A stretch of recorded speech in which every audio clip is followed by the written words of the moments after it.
జోహార్ తెలంగాణ అమర వీరులకు, జోహార్ జయశంకర్ గారికి, కేసీఆర్ గారి నాయకత్వం, జై తెలంగాణ.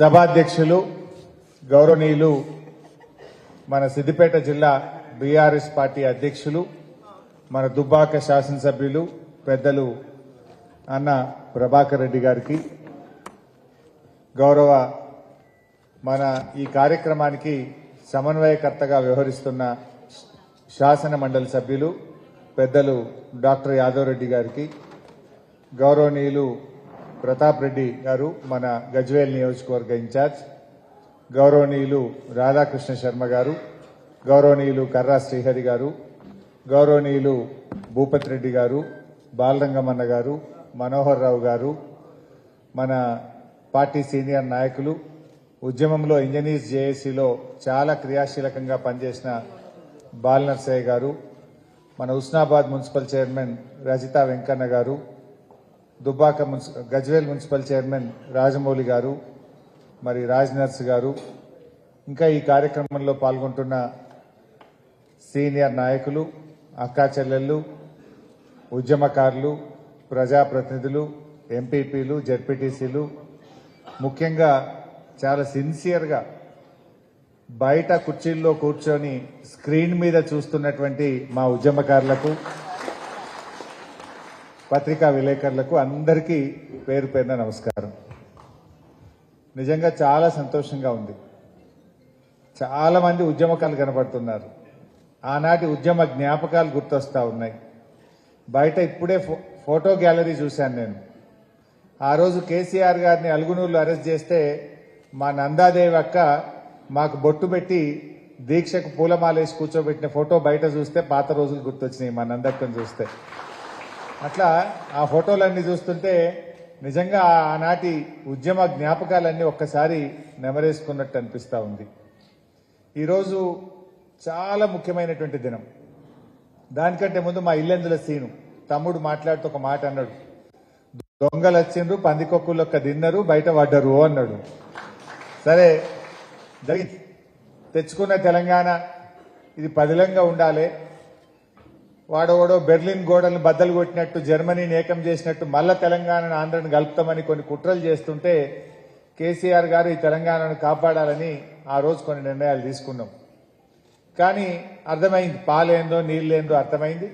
తమ్ముడు సీనుకు, ఉద్యమకారులకు, ఈ రాష్ట్ర సాధనలో చెమట చుక్కలోడ్చిన ప్రతి ఒక్కరికి కూడా నేను చెప్పే మాట ఒక్కటే, ఇక ఆ దొంగల్ని మళ్ళా రానిచ్చేది లేదు. ఉద్యమకారులను చెమట చుక్క వచ్చిన ప్రతి ఒక్కరిని కూడా పార్టీ తప్పకుండా కాపాడుకుంటుందని చెప్పి నేను ఈ సందర్భంగా ముందు తెలియజేస్తా ఉన్నా. ఇకపోతే నువ్వు కొంచెం మాట్లాడుతుంటే బయటకు పోమ్మా, నువ్వు బయటకు పోయి మాట్లాడుకో. అయితే ఈరోజు ఒక్క విషయాన్ని మనందరం కూడా గుర్తుపెట్టుకోవాలి. నవంబర్ 29 దీక్షా దివస్. ఈ దీక్షా దివస్ కు చాలా ప్రాధాన్యత ఉన్నది. అసలు దీనికంటే ముందు ఒక 2 నిమిషాలు అసలు మనం మాట్లాడుకోవాల్సిన అవసరం ఉంది. తెలంగాణ ఉద్యమం అనేది కొత్తది కాదు. రాష్ట్ర ఏర్పాటు నుంచే మేము కలవము అని మన పోరాటం స్టార్ట్ అయింది. 1956లో తెలంగాణను ఆంధ్రలో కలపడం మాకు అన్యాయం జరుగుతుందని ఆనాడే మన పెద్దలందరూ కూడా పోరాటం చేసింది. అంటే పెళ్లి పీటల మీదనే విడాకుల పాట పాడరు ఎవరు, కానీ తెలంగాణను ఆంధ్రాని కలిపేటప్పుడే ఇది శృతిలేని సంసారం అవుతుంది, మా తెలంగాణకు అన్యాయం అవుతుంది, ఈ ఆంధ్రులతో మేము బతకలేము అని చెప్పి 56లోనే ఆనాటి పెద్దలు వ్యతిరేకించింది. సరే బలవంతంగా కలిపింది. 6 సూత్రాలు అన్నారు, మీ బడ్జెట్ మీకే అన్నారు, మీ ఉద్యోగాలు మీకే అన్నారు, ఎన్నో చట్టబద్ధతలు కల్పిస్తామన్నారు. అన్నీ ఉత్తయ్య అయినాయి. ఆనాటి మన పెద్దలు భయపడ్డ భయాలన్నీ కూడా నిజమైనాయి.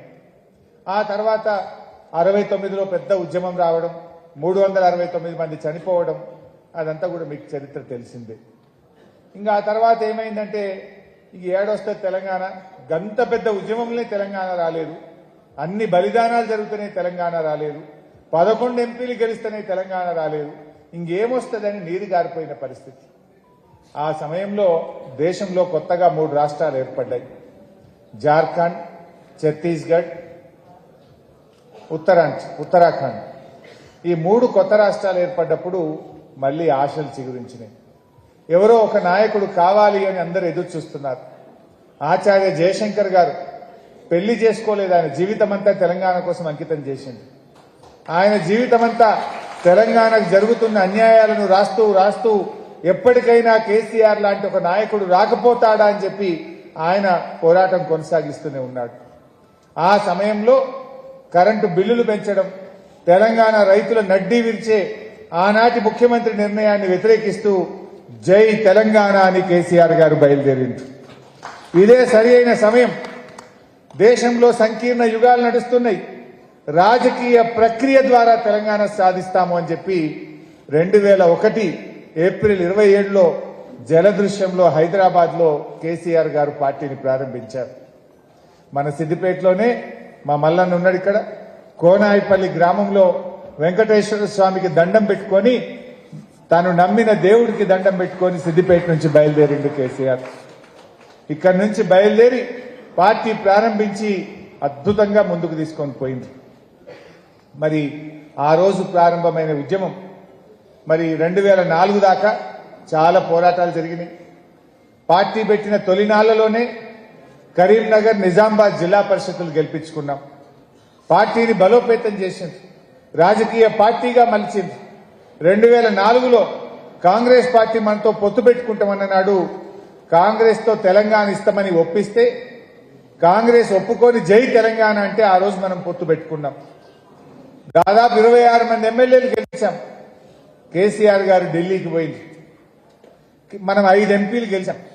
మీరు ఢిల్లీలో కేంద్ర ప్రభుత్వంలో చేరండి అని కేసీఆర్ అడిగితే నేను మంత్రి పదవుల కోసం ఢిల్లీ రాలేదు, నాకు వద్దు మంత్రి పదవి, నాకు తెలంగాణ కావాలి అన్నాడు.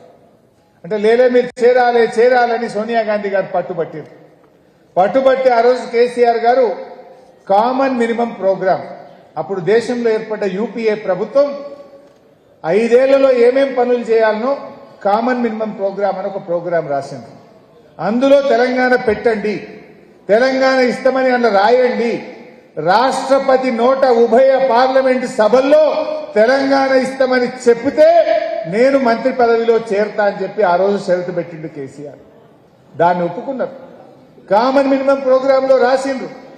ఆనాటి రాష్ట్రపతి ఉభయ పార్లమెంటు సభలను ఉద్దేశించి పార్లమెంట్లో తెలంగాణ రాష్ట్ర ఏర్పాటు ప్రక్రియను సంప్రదింపుల ద్వారా ఏర్పాటు చేస్తాము అని చెప్పి ఆనాడు రాష్ట్రపతి గారు చెప్పడం జరిగింది. అంటే అట్లా కేసీఆర్ గారు అంత నిజాయితీగా నిబద్ధతగా పనిచేసింది. కేబినెట్ లో చేరినప్పుడు ప్రణబ్ ముఖర్జీ ఆనాటి యూపీఏ ప్రభుత్వంలో అత్యంత కీలకమైన వ్యక్తి. ఆయన ఆర్థిక మంత్రిగా పనిచేశారు. తర్వాత భారత రాష్ట్రపతిగా కూడా పనిచేసినారు. సోనియా గాంధీ గారి తరఫున వచ్చి కేసీఆర్ గారు మీకు ఏం పోర్ట్ఫోలియో కావాలి ఢిల్లీలో అని ప్రణబ్ ముఖర్జీ గారు, సోనియా గాంధీ గారు కేసీఆర్ని అడుగుతారు. నేను మంత్రి పదవి కోసం రాలేదు, నేను శాఖల కోసం రాలేదు, నేను తెలంగాణ కోసం ఢిల్లీకి వచ్చాను అని చెప్పాడు కేసీఆర్. అయినా కేసీఆర్ కు వాళ్ళే ఏదో బొగ్గుగని శాఖ అని ఇచ్చింది. అప్పుడు తమిళనాడులో ఉన్న డిఎంకే పార్టీ మాకు బొగ్గుగని శాఖ మాకే కావాలి, లేదా మేము వెళ్ళిపోతాం గవర్నమెంట్కి, ఈ గవర్నమెంట్ కూలగొట్టమన్నారు. కేసీఆర్ గారి సోనియా గాంధీ దగ్గర పోయి నాకు ఈ బొగ్గు శాఖ వద్దు, ఏ శాఖ వద్దు, నేను వచ్చింది తెలంగాణ కోసం, ఆ డిఎంకోళ్ళు అడుగుతున్నట్టు వాళ్ళకి ఇచ్చేసేయండి, నాకు ఈ శాఖ అవసరం లేదు వాళ్ళకి ఇచ్చేయండి అని శాఖ లేని మంత్రిగా 6 నెలలు ఢిల్లీలో మంత్రిగా పనిచేశాడు. అయితే ఈ విషయం నేను చెప్పడం కాదు, భారత రాష్ట్రపతిగా పనిచేసిన కాంగ్రెస్ పార్టీ అగ్రనాయకుడు ప్రణబ్ ముఖర్జీ గారు ఒక పుస్తకం రాశారు.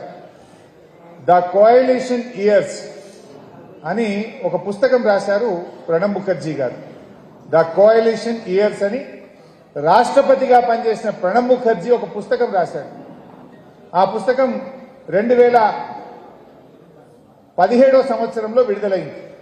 ఆ పుస్తకంలో ఆయన ఏం రాస్తాడంటే కేసీఆర్ గురించి, నేను కేసీఆర్ గారిని ఏ శాఖ కావాలి అని అడిగితే నాకు తెలంగాణ శాఖ కావాలి, నేను శాఖ కోసం రాలేదు, మంత్రి పదవి కోసం రాలేదు అని చెప్పిన ఒక నాయకుడు కేసీఆర్ అని చెప్పి ఆ పుస్తకంలో రాశాడు. రాస్తూ కేసీఆర్ లో నేను ఆ నిబద్ధత చూశాను. ఈనాటి రాజకీయ నాయకుల్లో నాకు ఈ శాఖ కావాలి, నాకు పెద్ద మంత్రి పదవి కావాలనే రోజుల్లో నాకు శాఖే వద్దు అన్న ఒక నిబద్ధతను కేసీఆర్ లో చూశాను అని తన పుస్తకంలో రాశాడు ప్రణబ్ ముఖర్జీ గారు. అంతేకాదు, నా లక్ష్యం తెలంగాణ, నాకు తెలంగాణ కావాలి, మీరు ఏ శాఖ ఇచ్చినా నాకు పర్వాలేదు, కానీ నాకు తెలంగాణ ముఖ్యమనేటువంటి మాట కేసీఆర్ చెప్పిండు. ఇది కేసీఆర్ లో ఉన్నటువంటి కమిట్మెంట్ అనేటువంటి మాట ప్రణబ్ ముఖర్జీ గారు తన పుస్తకంలో తాను రాసినటువంటి మాట. ఈ మాట అంటే అంత పోరాటం. ఇవాళ ఎవడెవడో కేసీఆర్ గురించి మాట్లాడుతున్నాడు, తలకు మాసినోడల్లా మాట్లాడుతుండు. నిజంగా కేసీఆర్ గారు అంత నిబద్ధతతో పనిచేయకపోతే ఇవాళ తెలంగాణ వచ్చినా? ఇప్పుడు నేను చెప్తున్న మాటలు మనం చెప్పుకున్నది కాదు, కాంగ్రెస్ పార్టీ అగ్ర నాయకుడు భారత రాష్ట్రపతి ప్రణబ్ ముఖర్జీ చెప్పిన మాట. కేసీఆర్ నీతి, నిజాయితీ, నిబద్ధత గురించి ఆ రోజు ఆయన చెప్పిన మాట నేను ఈరోజు గుర్తు చేస్తా ఉన్నా. అయినా కాంగ్రెస్ పార్టీ ఏం చేసిందో మనకు తెలుసు. 2004 నుంచి 9 దాకా అధికారంలో ఉంది. కామన్ మినిమం ప్రోగ్రామ్ లో పెట్టింది, రాష్ట్రపతి నోట చెప్పింది. ఎన్నిసార్లు అడిగినా తెలంగాణ ఇవ్వకపోవడం. మేము అసెంబ్లీలో రాజశేఖర్ రెడ్డి గారిని అడిగేటోళ్ళం, ఏమైంది తెలంగాణ అంటే ఆయన అంటుండే 100 కోట్ల మంది ఒప్పుకుంటే తెలంగాణ అని రాజశేఖర రెడ్డి గారు మమ్మల్ని అవహేళన చేస్తుండే. మేము అసెంబ్లీలో గట్టిగా నిలదీస్తే ఏం తెలంగాణ అడుగుతున్నది ఇంతగానం, ఇయ్యడానికి ఏమన్నా సిగరెట్టా, బీడీయా అని రాజశేఖర రెడ్డి గారు మమ్మల్ని అవహేళన చేస్తా ఉండే. రకరకాలుగా అప్పట్లో ఏం మాట్లాడినా ఇదే రాజశేఖర రెడ్డి గారు ఆంధ్రాకు పోయి ఆంధ్ర ప్రజల్ని రెచ్చగొట్టిండు. హైదరాబాద్ పోవాలంటే పాస్పోర్ట్ కావాలి, వీసా కావాలి అని అక్కడ ఆంధ్ర ప్రజల్ని రెచ్చగొట్టే విధంగా మాట్లాడుతుండే. ఎన్నో అవమానాలు అయినా పోరాటం చేసినాం. మన పార్టీ మీద గెలిచిన ఎమ్మెల్యేలను ఆ రోజే రాజశేఖర రెడ్డి గారు బీఆర్ఎస్ పార్టీని లేకుండా చేయాలని, టీఆర్ఎస్ పార్టీని ఖతం చేయాలని మన ఎమ్మెల్యేలను కాంగ్రెస్ లో కలుపుకున్నాడు రాజశేఖర రెడ్డి గారు. అయినా కేసీఆర్ గారు అదే పోరాటం, అదే స్ఫూర్తితో ముందుకు పోయినాం. కాంగ్రెస్ ఇస్తానన్న తెలంగాణ ఇవ్వకపోతే కేసీఆర్ గారు కేంద్ర మంత్రి పదవికి రాజీనామా చేశారు. అయినా కాంగ్రెస్ లో చలనం రాలే. 2008లో కాంగ్రెస్ పార్టీకి బుద్ధి రావాలని, సోయి రావాలని ఎంపీ పదవులకు రాజీనామా చేసినాం. రాష్ట్రంలో కేసీఆర్ గారి ఆదేశంతో ఎమ్మెల్యే పదవులకు కూడా రాజీనామా చేసి మళ్లీ ఉద్యమంలోకి పోయినాం. గడ్డి పోచల్లాగా పదవులు త్యాగం చేసిన పార్టీ బీఆర్ఎస్ పార్టీ. ఆనాడు సిద్దిపేటలో దుబ్బాకలో రామలింగన్న, సిద్దిపేటలో నేను, మెదక్లో పద్మా గారు మన జిల్లాలో, కేసీఆర్ గారు కరీంనగర్ ఎంపీ. ఇట్లా ఎంతో మంది రాజీనామా చేసి మళ్లీ మళ్లీ ఉద్యమాన్ని రగిలించే ప్రయత్నం చేశాం. అన్ని ప్రయత్నాలు చేసినాం.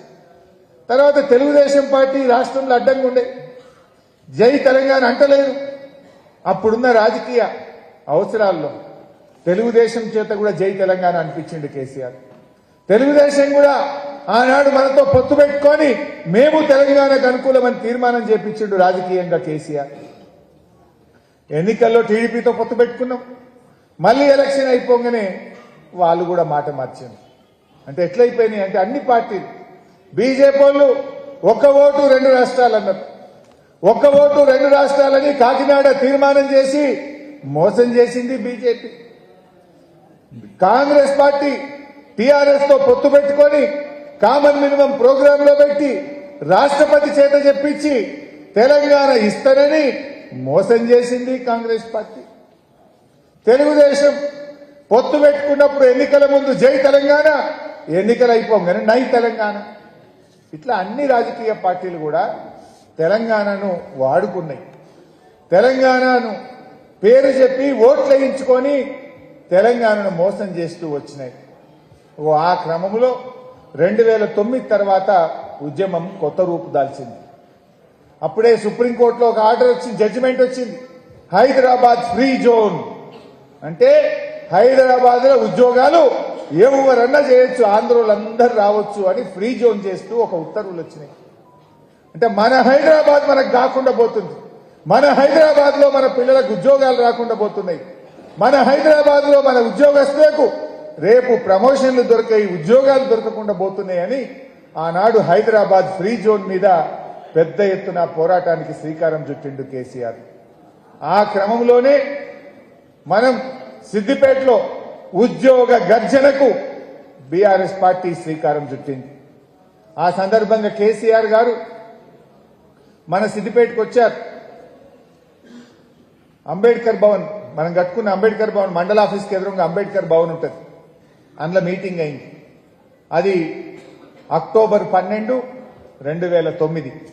అక్టోబర్ 12, 2009 అంబేద్కర్ భవన్లో కేసీఆర్ గారు ఉద్యోగ గర్జన సన్నాహక సమావేశం జరుగుతూ ఉంటే దాంట్లో మాట్లాడుతూ ఒక మాట అన్నాడు. హైదరాబాద్ ఫ్రీ జోన్ కాదు, ప్రాణాలకు తెగించైనా సరే మన హైదరాబాద్ మనం కాపాడుకుందామని చెప్పుకుంటూ ఒక మాట అన్నాడు. ఆ నినాదమే ఇవాళ మొత్తం ఉద్యమం యొక్క రూపు మార్చింది. ఏంటిది? అవసరమైతే తెలంగాణ కోసం నేను ఆమరణ నిరాహార దీక్ష చేస్తాను అని ఎక్కడ చెప్పిండు? అది సిద్దిపేటలోని అంబేద్కర్ భవన్ లో చెప్పిండు. అక్టోబర్ 12, 2009 నాడు చెప్పిండు. చెప్పుకుంటూ కేసీఆర్ చచ్చుడో తెలంగాణ వచ్చుడో అని నినాదం ఇచ్చిండు. నేను ఆమరణ నిరాహార దీక్ష కూర్చోబోతున్నా, అయితే తెలంగాణ జైత్ర యాత్ర లేదంటే నా శవయాత్ర అని చెప్పి ఒక నినాదం ఇచ్చి కేసీఆర్ బయలుదేరి. సో అక్టోబర్ 12 నాడు ఒక నిర్ణయం తీసుకున్నాం. సిద్దిపేటలో హైదరాబాద్ ను మా హైదరాబాద్ మాకు దక్కాలి, హైదరాబాద్ ఫ్రీ జోన్ కాదు, హైదరాబాద్ 6వ జోన్ లో అంతర్భాగమని అక్టోబర్ 21వ తేదీన సిద్దిపేటలో పెద్ద ఎత్తున ఉద్యోగ గర్జన చెయ్యాలని చెప్పి నిర్ణయించాం. ఆనాడు స్వామి గౌడ్ గారు టీఎన్జీఓ అధ్యక్షుడిగా ఉండే, దేవి ప్రసాద్ గారు మన సిద్దిపేట జిల్లా ముద్దుబిడ్డ, ఆయన టీఎన్జీఓ రాష్ట్ర ప్రధాన కార్యదర్శిగా ఉండేవాడు. అద్భుతంగా ఉద్యోగ గర్జన అంచనాలకు మించి లక్షలాది మంది సిద్దిపేటకు వస్తే ఆ ఉద్యమం పెద్ద ఎత్తున లేచింది. హైదరాబాద్ ఫ్రీ జోన్ కాదు, ఇది తెలంగాణ ప్రజలది, ఇది మాది అని చెప్పి ఆ అక్టోబర్ 21న అద్భుతమైన ఉద్యోగ గర్జన సిద్దిపేటలో జరిగింది. దాని అనంతరమే కేసీఆర్ గారు ఆమరణ నిరాహార దీక్షకు డేట్ ప్రకటించింది. నవంబర్ 29వ తేదీ సిద్దిపేట కేంద్రంగా నేను ఆమరణ నిరాహార దీక్ష కూర్చుంటానని చెప్పి కేసీఆర్ గారు అనౌన్స్ చేసినారు. అయితే అల్గునూరులో కరీంనగర్ నుంచి సిద్దిపేటకు వచ్చి సిద్దిపేటలో ఆమరణ నిరాహార దీక్ష కూర్చోవాలి. మీరందరూ చూసింది ఆ రోజు. ఆ ఆమరణ నిరాహార దీక్ష శిబిరం ఏర్పాట్లు చేస్తుంటే ఒక 2000 పోలీసులు ఉండే సిద్దిపేటలో. మార్కెట్ కమిటీ నిండా పోలీసు వాళ్ళే, ఫంక్షన్ హాల్లో నిండా పోలీసు వాళ్ళే. ఓ లడ్డా అని ఒక ఐపీఎస్ ఆఫీసర్ని తెచ్చిండ్రు. ఇక ఐజీలు, డిఐజీలు, ఎస్పీలు ఎటు చూడు పోలీసు వాళ్ళే ఉంటుండే సిద్దిపేటలో. మొత్తం సిద్దిపేట గ్రామాలలో టైర్లు ముళ్ళకంచెలేసి ప్రజలు గ్రామాల్లో నుంచి బయటకు రాకుండా ఏ ఊరికి ఆ ఊరికి ముళ్ళకంచెలేసిండ్రు, టైర్లు అడ్డం పెట్టిండ్రు, ప్రజల్ని బయటకు రాకుండా చేసిండ్రు. రామలింగన్ ఉండేప్పుడు అసలు ఎముకలు కొరికే చలి, ఆ చలిలో కూడా కొన్ని వేల మంది ఆ దీక్షా శిబిరాన్ని కంటికి రెప్పలాగా కాపాడుకున్నాం. ఎన్ని కేసులు పెట్టిండ్రు ఆ రోజు. మాట్లాడితే కేసే, చెట్టు కొమ్మగొడితే కేసే, బోరేస్తే కేసే, అన్నం పెట్టే కేసే, టెంట్ వేస్తే కేసే, రోజు బైండ్ ఓవర్లు, కేసులు, అరెస్టే. అయినా భయపడకుండా ఆ నవంబర్ 29 దీక్షా శిబిరాన్ని అద్భుతంగా ప్రారంభించుకున్నాం. అయితే ఆ కేసీఆర్ గారు బయలుదేరి మన దగ్గరికి వస్తా ఉంటే సార్ను అల్గునూరు చౌరస్తాలో అరెస్ట్ చేసింది. ఆనాడు రోషయ్య గారు ముఖ్యమంత్రిగా ఉండే. ఆయన అనుకున్నాడు కేసీఆర్ కు ఖమ్మం పట్టకపోతే ఆడ తెలంగాణ ఉద్యోగం తక్కువ ఉన్నది, అది ఆంధ్ర బార్డరు, ఆడి పట్టకపోతే లొలిస్ అప్పుడు బంద్ అయింది అనుకున్నాడు. కరీంనగర్ లో అరెస్ట్ చేసి ఖమ్మం జైలు వేసిండు, తీసుకుపోయి కేసీఆర్ ఖమ్మం జైలు వేసిండు. అయితే మాకు అంత ఆగమాగం, సార్ వస్తుంది ఇక గంటలని మేమనుకుంటున్నాం. ధన్మని అరెస్ట్ చేసిందని తెలవంగానే మనమందరం వేల మంది ఉన్నాం. ఎట్లా కేసీఆర్ గారు జైల్లో పెట్టిన దీక్ష కొనసాగిస్తాడు, మేమిక్కడ సార్కు సంఘీభావంగా మేము కూడా ఇక్కడ దీక్ష ప్రారంభిస్తామని మనందరం కూడా కూర్చున్నాం. ఏమైందో మీకు తెలుసు. గొర్రెల మందల మీద తోడేళ్లు పడ్డట్టు ఆనాడు మనం వేల మంది మేము ఆ దీక్షా శిబిరం దగ్గర ఉంటే దాదాపు 2000 మంది పోలీసు వాళ్ళు వచ్చి మన మీద పడ్డారు. అసలు ఇక కొట్టుడు కాదు, కొట్టి మనందరినీ కూడా అరెస్ట్ చేసి మనిషికో దిక్కు తీసుకుపోయిండ్రు. ఆ రోజు నేను, నాతో పాటు కనకయ్య, నాగిరెడ్డి అన్న చాలా మందిని తీసుకుపోయి మెదక్ జైల్లో పడేసిండు. మమ్మల్ని రకరకాల ఒక్కొక్కరిని ఒక జైళ్లలో పడేసిండు. కేసీఆర్ సార్ను ఖమ్మం జైలు వేసిండు. అయినా పోరాటం ఆగలే. ఆ రోజు కేసీఆర్ గారితో పాటు కెప్టెన్ లక్ష్మీకాంతారావు గారు, రాజయ్య యాదవ్ గారు, ఇంకా చాలా మంది సార్తో పాటు ఆ రోజు జైల్లో ఉన్నారు. మరి అయినా కూడా పెద్దలు కీర్తిశేషులు నాయన్ నరసింహారెడ్డి గారు చనిపోయింది. సార్ కూడా నాయన్ నరసింహారెడ్డి గారు కూడా సార్ ఎంబడి ఆ రోజు జైల్లో పడ్డాడు, ఖమ్మం జైల్లో.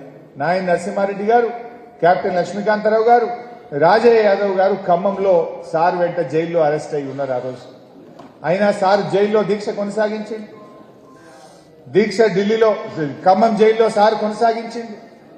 ఉద్యమం తీవ్రమైంది. శ్రీకాంతాచారి తమ్ముడు ఎల్బీ నగర్ చౌరస్తాలో పెట్రోల్ పోసుకొని పాపం ఆ రోజు సాయంత్రం ఆయన కూడా ఆత్మహత్య ప్రయత్నం చేసింది. ఉద్యమం ఖమ్మంలో ఉద్యమం ఉండదని ఆనాటి ఆంధ్ర ప్రభుత్వం అనుకుంటే ఖమ్మంలో అడ్వకేట్లు, ఉద్యోగులు, ఉపాధ్యాయులు, విద్యార్థులు పెద్ద ఎత్తున ఖమ్మంలో ఉద్యమాన్ని శ్రీకారం చుట్టింది. మేము కూడా అందరం మరి బయలుదేరినాం. ఖమ్మం పోతుంటే మమ్మల్ని కూడా అరెస్ట్ చేసి ఖమ్మం రూరల్ పోలీస్ స్టేషన్లో పడేసింది. సార్ దగ్గరికి పోనిచ్చే ప్రయత్నం చేయలేదు. చాలా ఉధృతమైంది. తర్వాత డిసెంబర్ 3వ తారీఖు నాడు కేసీఆర్ గారి ఆరోగ్యం క్షీణిస్తుంది, ఏమన్నా జరిగితే బదనామైతం అనుకున్నారో ఏమనుకున్నారో ఖమ్మం నుంచి నిమ్స్ ఆసుపత్రికి డిసెంబర్ 3వ తారీఖు నాడు కేసీఆర్ గారిని తెచ్చింది. అయితే ఇది ఎందుకు జరిగింది అంటే కేసీఆర్ గారు రాజకీయ ప్రక్రియను ప్రయత్నం చేసింది. రాజకీయ ప్రక్రియలో తెలంగాణ దేవాలంటే పొత్తు పెట్టుకున్న కాంగ్రెస్ పార్టీ ఇస్తానని చెప్పి మోసం చేసింది. ఒక్క ఓటు 2 రాష్ట్రాలని ఢిల్లీలో అధికారంలోకి వచ్చిన బీజేపీ మోసం చేసింది. పొత్తు పెట్టుకున్న తెలుగుదేశం ఎన్నికల ముందు జై తెలంగాణ అని, ఎన్నికల తర్వాత నై తెలంగాణ అని తెలుగుదేశము మోసం చేసింది. రాజకీయ పార్టీలు మోసం చేస్తుంటే అప్పుడు కేసీఆర్ ఆలోచన చేసి గాంధీజీ గారు అనుసరించిన సత్యాగ్రహ పద్ధతిలోనే నేను కూడా నిరాహార దీక్ష పడతానని చెప్పి గాంధీ గారి మార్గంలో మరొక ఉద్యమానికి శ్రీకారం చుట్టిండు కేసీఆర్. ఆ నిరాహార దీక్ష బలమేందో, ఆ నిరాహార దీక్ష అస్త్రంలో ఎంత బలం ఉంటుందో కేసీఆర్ చూపించిండు. కేసీఆర్ ఆమన్న నిరాహార దీక్ష సబ్బండ వర్గాలను ఒకటి చేసింది. అన్ని వర్గాల ప్రజలు, ఉద్యోగులు, ఉపాధ్యాయులు, విద్యార్థులు, యూనివర్సిటీలు, కాలేజీలు, మహిళలు, లాస్ట్కు పాత కాయిదాలు ఎరుకుంటోళ్ళు, పాత సీసాలు అమ్మేటోళ్ళు, అన్ని సంఘాలు కూడా రోడ్డు మీదకి వచ్చి మా తెలంగాణ మాకు కావాలని నిర్ణయించింది. పార్టీలకు అతీతంగా అందరూ రోడ్ల మీదకి వచ్చింది. డిసెంబర్ 3న హైదరాబాద్ నిమ్స్ ఆసుపత్రికి కేసీఆర్ గారు తెస్తే ఆయన రోజు రోజుకు ఆరోగ్యం క్షీణిస్తా ఉంది. 7 రోజులైంది, 8 రోజులైంది, 9 రోజులైంది. మనిషికి ఏమైతుందో ఆందోళన పట్టుకున్నది.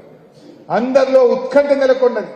టీవీల్లో చూస్తున్నటువంటి మహిళలు, ఉద్యమకారులు కేసీఆర్ చూసి చాలా మంది కళ్ళల్లో నీళ్లు పెట్టుకున్నారు. అయ్యో ఈ మనిషికి ఏమన్నా అవుతుందా బక్కపలుచున్నాడు. మేమందరం కూడా నిమ్స్ లో కేసీఆర్ గారి దగ్గర పోయి 9 రోజులైంది సార్, 10 రోజులైంది సార్, ఏమన్నా అయితే ఎట్లా బతుకుని కొట్టాడాం సార్, మీ ప్రాణం ముఖ్యం అని మేము ఎంత బతింగ్లాడినా నోనో, నేను ఒకటే మాట చెప్పినా, అయితే తెలంగాణ జైత్రయాత్ర, లేదంటే నా శవయాత్ర, నేను విడిచేదే లేదు నిరాహార దీక్ష అని ఆయన పట్టుబట్టి కూర్చున్నాడు. ఒక్కొక్క గంట, ఒక్కొక్క క్షణం ఎంతో టెన్షన్లో గడిపినాం ఆ రోజుల్లో. ఆయన పట్టుదల, ఆయన ఉపవాస దీక్ష ఢిల్లీని కదిలిచ్చింది. ఢిల్లీ నుంచి అప్పటి కేంద్ర హోంమంత్రి చిదంబరం గారు మన జయశంకర్ సార్కు ఫోన్లో లైన్లోకి వచ్చింది. భయపడిపోయింది. కేసీఆర్కి ఏమన్నా అయితే అసలు హైదరాబాద్ మొత్తం ఆగమైపోతుంది అనేటువంటి భయం పట్టుకున్నది. ఢిల్లీకి ఇంటెలిజెన్స్ రిపోర్ట్లు పోయినాయి. తెలంగాణ మొత్తం అగ్నిగుండమయ్యేటట్టుంది, తెలంగాణ సమాజం ఒక్కటైపోయింది, తెలంగాణ ఇయ్యకపోతే ఇక కష్టము అనేటువంటి పరిస్థితి ఏర్పడ్డది. 10 రోజులు దాటి 11వ రోజు వైపు వెళ్తున్న దీక్ష. ఆ 10 రోజుల దీక్షలో అప్పుడు కేంద్ర హోంమంత్రి గారు జయశంకర్ సార్తో ఫోన్లో మాట్లాడారు. మేమందరం నిమ్స్ హాస్పిటల్లో ఉన్నాం. అప్పుడు మాట్లాడి మేము తెలంగాణ ఏర్పాటు ప్రక్రియ ప్రారంభిస్తాం, కేసీఆర్ గారికి చెప్పండి దీక్ష విరమించమనండి అని చెప్పి జయశంకర్ సార్తో మాట్లాడతారు. జయశంకర్ గారు వచ్చి కేసీఆర్ గారికి చెప్పారు, ఇట్లా ఫోన్ వచ్చింది సార్ అంటే, ఈ ఫోన్లు గీన్లు నేను నమ్మను, ప్రకటన రావాల్సిందే, ఢిల్లీ నుంచి కేంద్ర ప్రభుత్వం తెలంగాణ రాష్ట్ర ఏర్పాటు ప్రక్రియ ప్రారంభిస్తున్నామని చెప్పితే తప్ప నేను దీక్ష విరమించను అన్నాడు కేసీఆర్ గారు.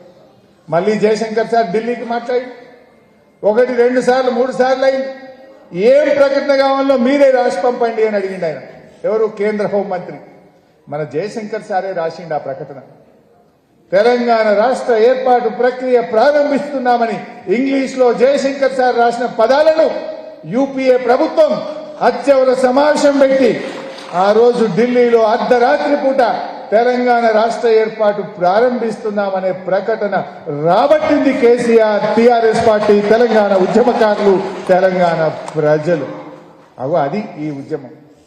నవంబర్ 29 దీక్ష దివస్ వెనుక ఇంత గొప్ప మంచి దినం, సుదినం. నిజంగా తెలంగాణ వచ్చిందంటే ఈ నవంబర్ 29 నాడు కేసీఆర్ ప్రారంభించిన ఆమరణ నిరాహార దీక్ష ఫలితం ఇవాళ తెలంగాణ రాష్ట్రం.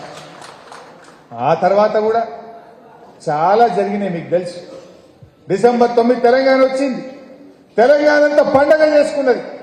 ఏ ఊర్లో చూసినా బతుకమ్మ, దసరా, దీపావళి అన్ని పండుగలు కలిసి వస్తే ఎంత ఆనందమో ఆ డిసెంబర్ 9 తెలంగాణ ప్రజల ఆనందానికి అవధులు లేవు. గొప్ప పండగ చేసుకున్నాం డిసెంబర్ 9. కానీ మన సంతోషానికి ఎక్కువ రోజులు లేవు. మళ్ళా ఆందోళన శురువు చేసింది.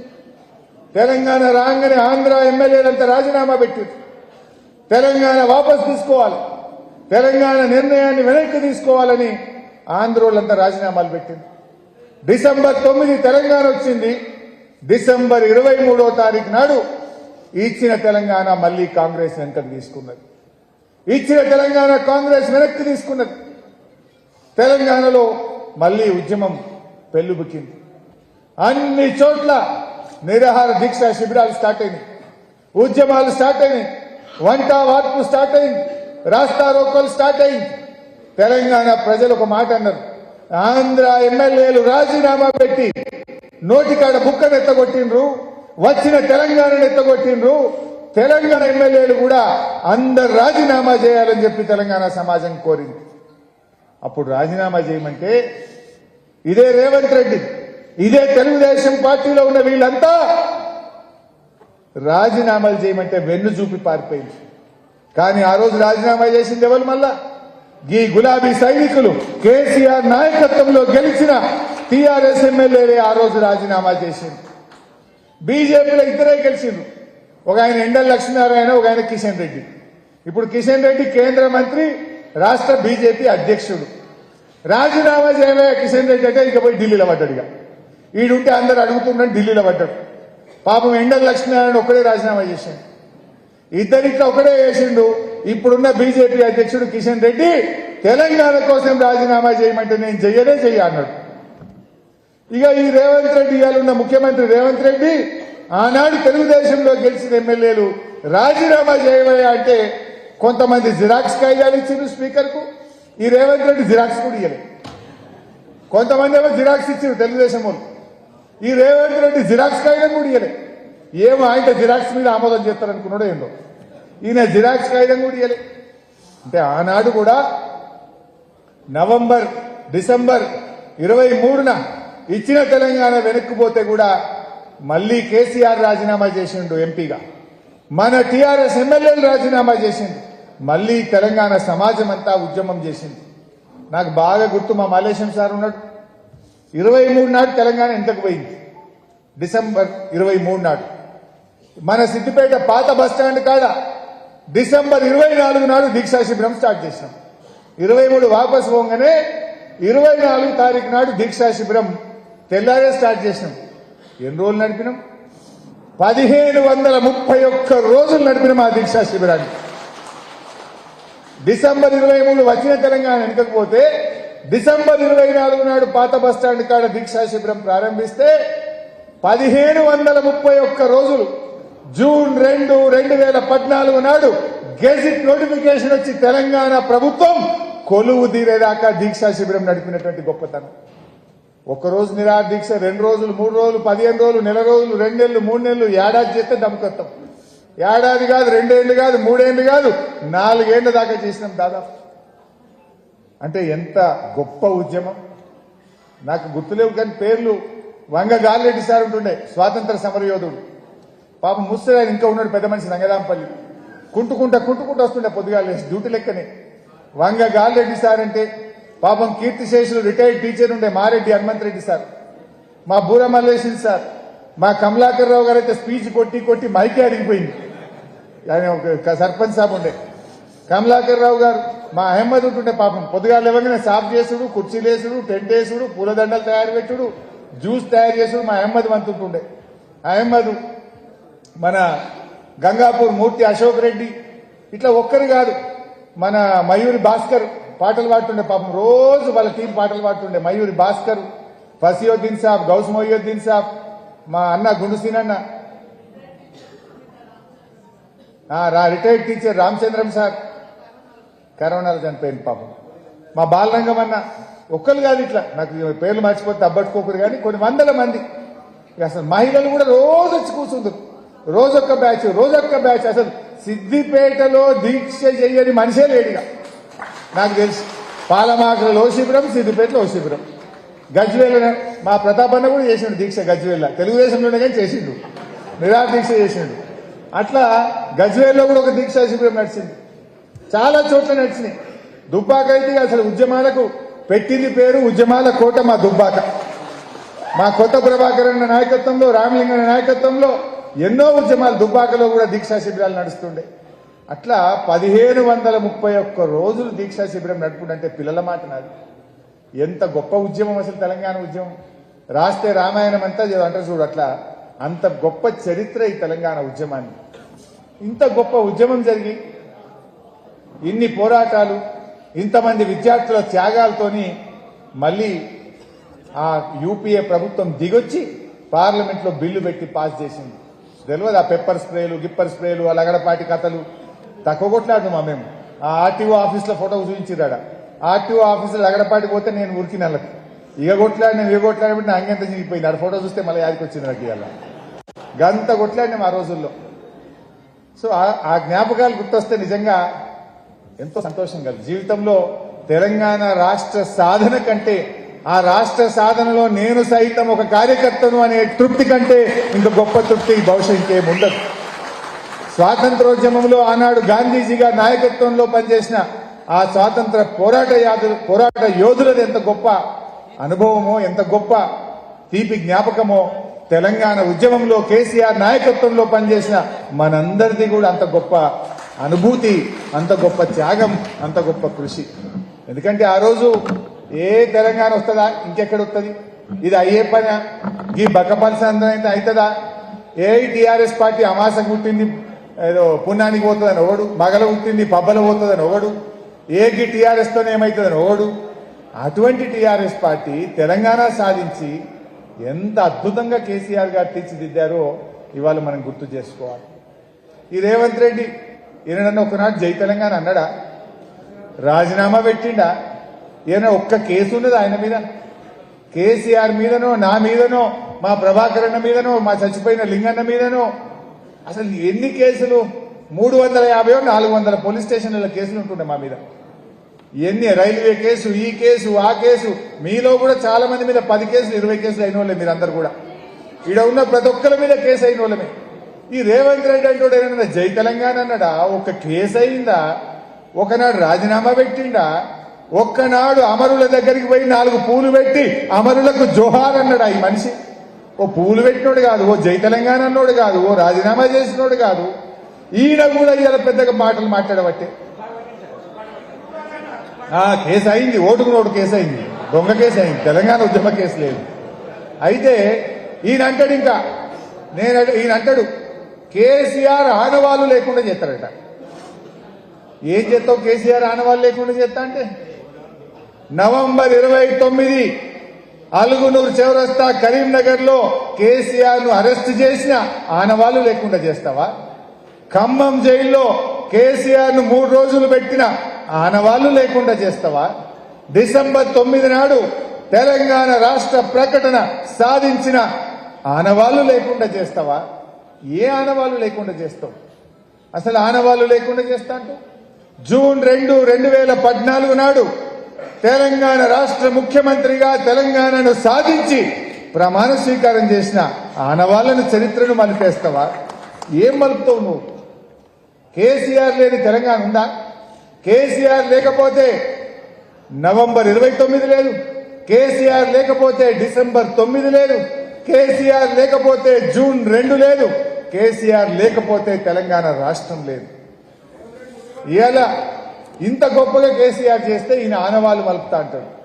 అవును, నీ మరక తెలంగాణ ఉద్యమంలో నీ మరకను మలిపేయలేవు రేవంత్ రెడ్డి, గుర్తుపెట్టుకో. జై తెలంగాణ మీద తుపాకీ పట్టుకొని బయలుదేరిన మరక నిన్నెప్పుడు వెంటాడుతూనే ఉంటది. తెలంగాణ ఉద్యమంలో రాజీనామా చేయకుండా వెన్ను చూపిన మరక నిన్ను వెంటాడుతూనే ఉంటది. ఒక్కనాడు అమరులకు 2 పువ్వులు పెట్టని మరక నిన్నెప్పుడు వెంటాడుతూనే ఉంటుంది. కానీ ఒక్కటి గుర్తుపెట్టుకో, నీ మాటలు ఎన్ని మాట్లాడినా కేసీఆర్ కీర్తిని నువ్వు తుడిసేయలేవు. ఈ తెలంగాణ రాష్ట్రం ఉన్నంత కాలం కేసీఆర్ పేరు చరిత్రలో ఎప్పుడూ నిలిచే ఉంటుందని చెప్పి కూడా నేను ఈ సందర్భంగా తెలియజేస్తా ఉన్నా. ఇకపోతే మనం ఎన్నో గొప్ప కార్యక్రమాలు జరిగాయి. తెలంగాణ రాష్ట్రం సాధించినాక ఈ రాష్ట్రం దేశంలో అభివృద్ధిలో అగ్రగామిగా నిలిపిండు కేసీఆర్. పర్ క్యాపిటా ఇన్కంలో, జీఎస్డీపీలో, త్రాగునీటి సమస్య పరిష్కారం చేయడంలో, 1,31,00,000 మెట్రిక్ టన్నుల వడ్లు ఒక్కొక్క కాలానికి పంట పండించడంలో, నిరంతరాయ విద్యుత్ సరఫరాలో దేశానికి దిక్సూచిగా కేసీఆర్ నిలిపింది. మరి సరే, దురదృష్టం కాంగ్రెస్ పార్టీ అధికారంలోకి వచ్చింది. ఏం జరుగుతుందో మనం చూస్తున్నాం. ఏమున్నది, ప్రజలకు ఎన్నో మాటలు చెప్పింది. 6 గ్యారంటీలు అన్నారు, 100 రోజుల్లో ఇస్తామన్నారు. ఆ రోజు మనం ఎల్ఆర్ఎస్ తెస్తే ఎల్ఆర్ఎస్ పథకాన్ని ఆ రోజు ఎల్ఆర్ఎస్ పథకం తెస్తే లేలే ఎల్ఆర్ఎస్పీలు పైసలు తీసుకుంటారంటే మేము వస్తే ఫ్రీగా చేస్తామన్నారు. ఇప్పుడు చేసిండ్రా? ముక్కు పిండి ఎల్ఆర్ఎస్కి ఇలా డబ్బులు వసూలు చేస్తున్నారు. అన్ని డబుల్ గేమ్, అన్ని అబద్దాల మాటలు మాట్లాడుతూ ఇవాళ చేస్తా ఉన్నారు. ఏ నిర్ణయం కూడా ఒకటి లేదు. ఫార్మాసిటీ రద్దు అన్నాడు, ఇప్పుడేమో ఫార్మాసిటీ ఉంటది అంటాడు. హైదరాబాద్ లో 10 గంటలకే దుకాణాలు బంద్ అన్నాడు, లేలే 1 గంట దాకా ఉంటది అన్నాడు. మొన్న గిరిజనులు కొట్టిన దెబ్బకు లగచర్లలో ఇవాళ వెనక్కు తగ్గిండు. మొన్నటిదాకా ఏమన్నాడు, లగచర్లలో ఫార్మాసిటీ కాదు ఇండస్ట్రీ కడతా అన్నాడు. ఇప్పుడు గిరిజనులు తిరగబడితే ఇవాళ లగచర్ల భూసేకరణ నోటిఫికేషన్ ను రద్దు చేసుకున్నాడు ఇవాళ రేవంత్ రెడ్డి. అట్లా అన్నిట్లలో ఆగమాగమే, ఏ నిర్ణయం కూడా సరిగా లేదు. మెట్రో రైలు రద్దంటాడు, ఫార్మాసిటీ రద్దంటాడు, ఇప్పుడు లగచర్ల కూడా రద్దయింది. హైడ్రా అన్నాడు, పేదల ఇల్లు కూల్చిండు. ప్రజలు తిరగబడితే లేదా ఇక కూలగొట్టం కొత్తవి మాత్రం అర్థం పాతవి కొట్టము అంటాడు. మూసి అన్నాడు, మూసీలో పేదలు తిరగబడితే ఆడ కూడా వెంటకు తగ్గిండు. అంటే అన్ని ఆగమాగమే. 100 రోజుల్లో 6 గ్యారెంటీలు అన్నారు, కొత్త ఇచ్చినవి అయితే ఏమీ లేవు. హైదరాబాద్ లో అంటుండు, మన వరంగల్ అన్నాడు, ప్రజలు ఏం కోల్పోయిండు, నేను అన్ని చేసిందట. ఏం కోల్పోయిండు?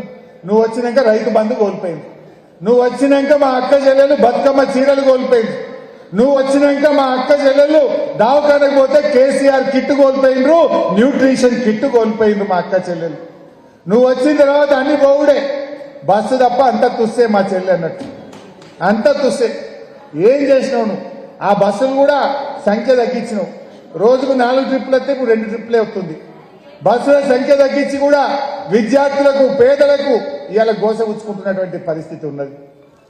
అయినా మనందరం కూడా ఒకటే, మనం ఇవాళ ఏనాటికైనా ఈ తెలంగాణ మీద కేసీఆర్ గారికో మనకుండే ప్రేమ ఈ కాంగ్రెస్ వాళ్ళకో ఇంకో పార్టీకి ఉంటుందా? ఎందుకంటే పోరాడి తెలంగాణ తెచ్చిన వాళ్ళం, పేగులు దిగదాకా కొట్లాడి తెలంగాణ తెచ్చిన వాళ్ళం, చావు నోట్లో తలబెట్టి తెచ్చినోడు కేసీఆర్ తెలంగాణ. ఈ కేసీఆర్ కున్న ప్రేమ ఈ కాంగ్రెస్ వాళ్ళకో ఇంకోలకో ఉండదు. అందుకే మనం డెఫినెట్ గా ఈ స్ఫూర్తితో ముందుకు పోదాం. ఇవాళ కేసీఆర్ దీక్షా దివస్ స్ఫూర్తిలో మనం కూడా ఒక సంకల్ప దీక్ష తీసుకుందాం. ఏమని సంకల్పం? ఈ ప్రజా వ్యతిరేక కాంగ్రెస్ ప్రభుత్వాన్ని గద్దెదించేదాకా ఆనాటి తెలంగాణ ఉద్యమ స్ఫూర్తితో అందరం ఒక్కటై కదులుదాం. ఈ ప్రజా వ్యతిరేక నిర్ణయాలను, ప్రజల కష్టాలను ఎప్పటికప్పుడు బీఆర్ఎస్ పార్టీ పోరాటది, ప్రజలకు అండగా నిలబడుతుంది. లగచర్ల ఇవాళ బీఆర్ఎస్ పోరాట ఫలితం ఇవాళ వాళ్ళు నోటిఫికేషన్ రద్దు చేసుకున్నారు. హైడ్రా ఆగిందంటే బీఆర్ఎస్ పోరాట ఫలితం. ఇవాళ హైడ్రా బంద్ చేసుకున్నది ఈ ప్రభుత్వం. అట్లనే మనం రైతుల పక్షాన, మహిళల పక్షాన, విద్యార్థుల పక్షాన, యువకుల పక్షాన, నిరుద్యోగుల పక్షాన ఈ ప్రజా వ్యతిరేక నిర్ణయాలు తీసుకుంటున్న ఈ కాంగ్రెస్ పైన పోరాడదాం. దీక్షా దివస్ పూర్తిగా మనందరం కూడా కొత్త ఉత్సాహంతో, ఆనాటి ఉద్యమ స్ఫూర్తితో ముందుకు సాగుదాం. మళ్లీ మన బీఆర్ఎస్ ప్రభుత్వాన్ని తెచ్చుకుందామని మీ అందరికీ కూడా మనవి చేస్తూ జై తెలంగాణ, జై తెలంగాణ.